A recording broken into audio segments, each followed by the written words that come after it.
Hello tout le monde, j'espère que vous allez bien. On se retrouve aujourd'hui pour une nouvelle vidéo spéciale aménagement de la chambre du bébé. Et dans cette vidéo, donc je vais vous montrer comment on a aménagé la chambre, quel meuble on a choisi, comment je me suis organisée pour le coin change, le dressing et vous faire donc une sorte de room tour spécial chambre bébé. Donc si ça vous intéresse, je vous laisse regarder la suite de la vidéo et n'oubliez pas de la liker si elle vous plaît et de vous abonner à ma chaîne si ça n'est pas encore fait.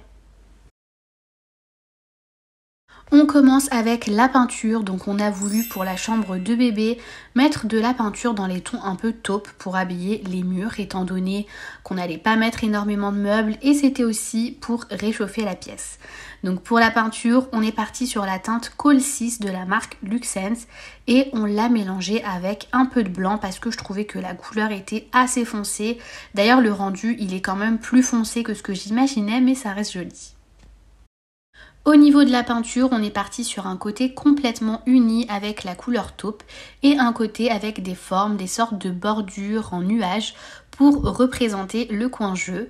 Et pour le coup, on s'est vraiment projeté pour plus loin que chambre bébé parce que on voulait pas forcément un an plus tard refaire la chambre, refaire la peinture, redéplacer les meubles. Donc on a essayé vraiment d'identifier certains coins pour éviter de devoir par exemple reboucher les trous parce que vous allez voir qu'on a percé les murs pour mettre des étagères. Pour faire donc cette petite bordure, on s'est servi d'une assiette. On a tout d'abord délimité la hauteur à laquelle vont venir se mettre donc ces bordures. Et ensuite, on a pris une assiette assez large. Et là, c'est vraiment selon vos goûts et le rendu. Si vous voulez des bordures un peu plus petites, vous prenez une plus petite assiette. Et vous placez donc cette assiette calée de telle manière à ce que le scotch soit au même niveau que le scotch de la délimitation de la hauteur. Et voici donc le rendu, je trouve ça juste super joli, ça donne vraiment un plus à la peinture et ça coïncide juste parfaitement avec le coin jeu qu'on souhaitait faire.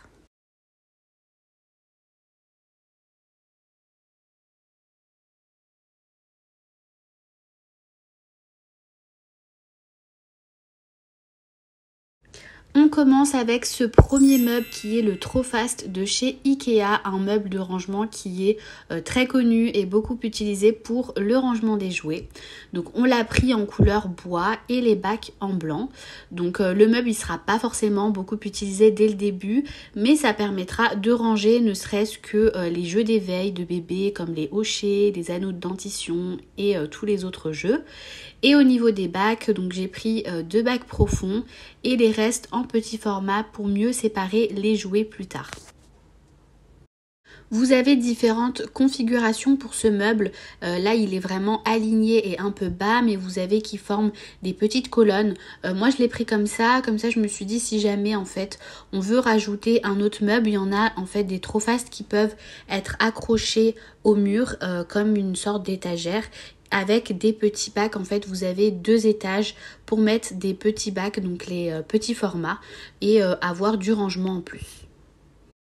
Toujours avec le coin jeu, on a placé 2 étagères pour le rangement des livres. Donc ce sont des étagères qui viennent également de chez Ikea, dont une est plus petite que l'autre.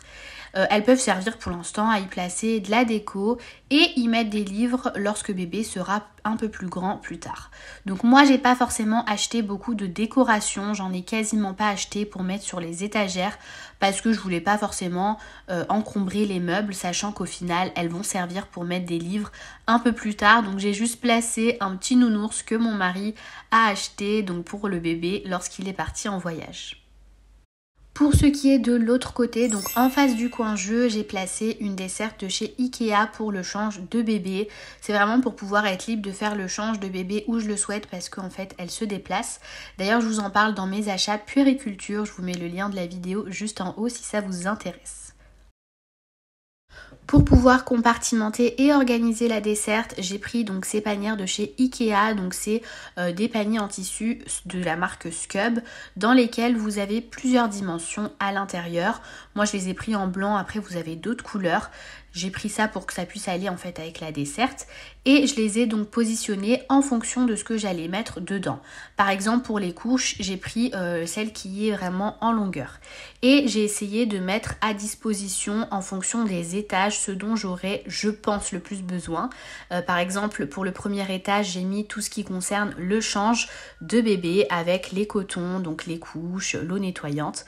Et après de toute manière, je pense que tant qu'on n'a pas utilisé la desserte et que bébé n'est pas là, on peut pas vraiment savoir si cette organisation elle nous conviendra ou pas, mais ce qui est bien c'est que de toute manière on peut intervertir les petits paniers d'un étage à un autre, donc ça se fera au fur et à mesure. Donc comme je vous l'ai dit, au premier étage c'est tout ce qui concerne le change, donc les couches, liniment, le coton.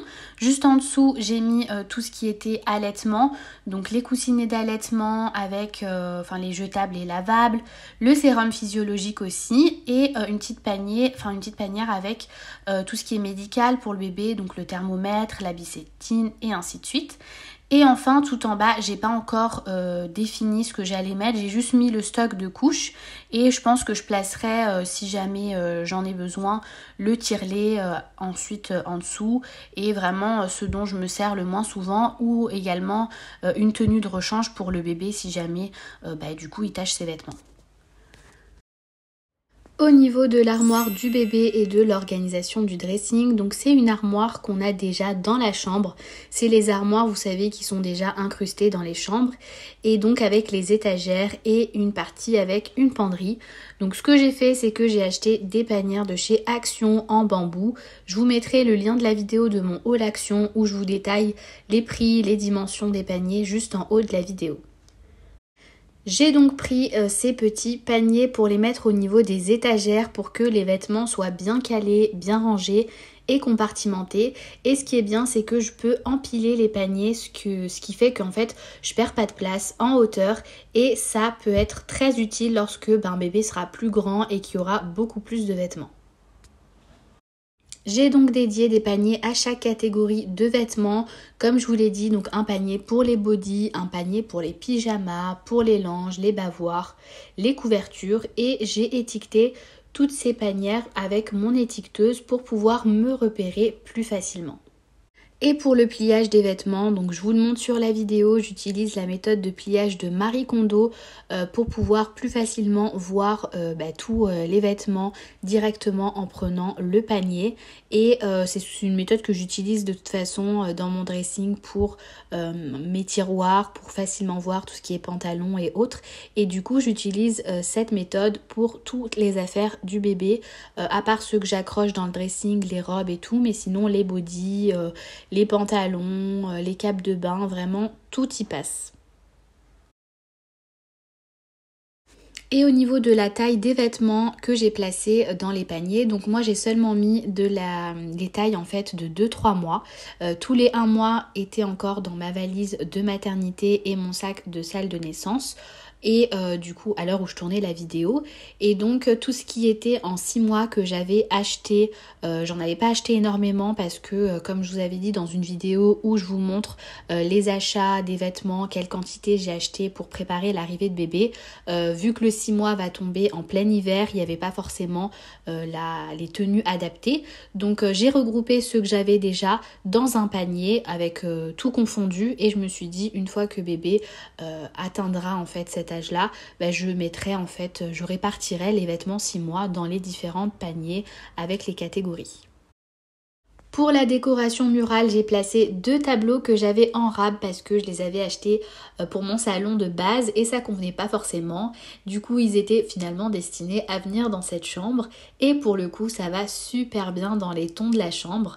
Donc c'est des cadres que j'ai achetés chez Ikea et au niveau des dimensions, il me semble que c'est du 40 x 50. Pour les affiches, je les ai commandées sur AliExpress, vous en trouverez vraiment de très très belles. Vous avez énormément de choix. Au niveau du prix, alors il me semble que je les avais payées aux alentours de 5 € ou 4 €, je me souviens plus exactement. Mais voilà, au niveau de la qualité, je trouve qu'elles sont vraiment très bien. Le papier de l'affiche est vraiment bien épais. Alors le seul bémol, c'est par rapport au cadre. Enfin, c'est vrai que moi, en fait, le cadre, vous allez voir sur l'image, il est un peu profond, rentré un peu à l'intérieur. Du coup, l'affiche, elle se plie un petit peu à l'intérieur du cadre. Donc ça se voit légèrement, mais sinon, honnêtement, c'est vraiment pour chipoter parce qu'ils sont très bien. À côté de l'armoire, on a placé cette patère qui vient de chez Maison du Monde. Je crois qu'elle m'a coûté aux alentours de 20 ou 30 €, pareil, dans l'esprit un petit peu bois, osier. Et elle a une petite étagère, donc ça c'est top si on veut mettre une petite déco ou autre. Et ce qui est bien, c'est que elle pourra servir plus tard pour accrocher par exemple un sac à dos ou une veste. Moi pour l'instant j'ai mis une petite salopette en attendant. D'où le fait de l'avoir mis vraiment un peu bas parce que l'idée c'est que plus tard du coup notre enfant puisse avoir accès directement à cette patère en toute autonomie. Ma vidéo arrive à sa fin, j'espère qu'elle vous aura plu, que ça vous aura donné des idées en termes d'organisation pour la chambre d'un bébé. Et donc, comme vous avez pu le voir, il n'y a pas énormément de meubles ou alors de déco dans la chambre, mais ça nous convient très bien et comme ça, après, chacun fait comme il le souhaite et selon ses goûts. N'hésitez pas d'ailleurs à me dire en commentaire si vous êtes plutôt de la team pas mal de déco ou alors beaucoup plus minimaliste. Et si vous préparez l'arrivée de votre bébé, n'hésitez pas à regarder mes autres vidéos dans le même thème où je vous montre un peu le haul des vêtements que j'ai achetés, les essentiels puériculture que j'ai pris. Vous retrouverez tout ça donc dans ma chaîne. N'hésitez pas alors à vous abonner et à activer la cloche pour ne rater aucune de mes vidéos. Et moi je vous dis à très vite pour une prochaine vidéo.